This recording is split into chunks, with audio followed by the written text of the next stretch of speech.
غلام یاسین معلوم کرنا چاہتے ہیں اگر خود سے پسینے کی بو آ رہی ہو تو ایسی صورت میں نماز پڑھنے کا کیا حکم ہے؟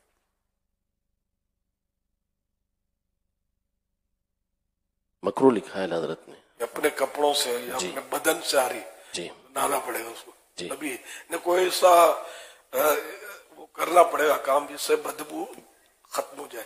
مطلب عطر لگانے سے بھی غالباً نہیں ہے، بدبو اچھی عطر ہو تو بدبو دب جائے گی، اب خوشبو آ رہی ہے.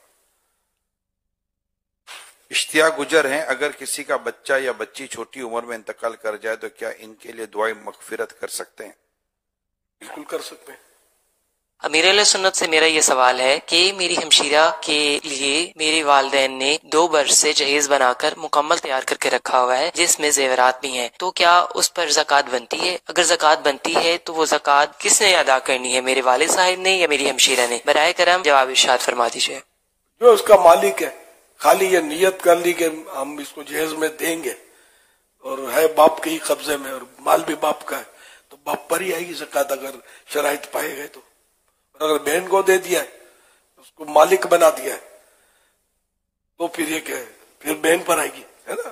پھر شرائط پورے ہو تو بہن زکوٰۃ دے گی اس میں سے. اب بہن کہتی ہے کہ میرے کو تو ابو نے دیا، میرے کو تھوڑے کو پیسے رکھے ہوئے کہ میں کہاں سے دوں گی. تو کل تو ملازمین کہیں گے ہم کو سیٹ نے دیے تنخواہ، ہم کہے گی دے زکوٰۃ. پھر میں کہوں گا مجھے تو اللہ نے مال دیا، میں کہا کو زکوٰۃ دوں. تو کوئی بات ہوئی یار. صلو علی الحبیب صلی اللہ علی محمد.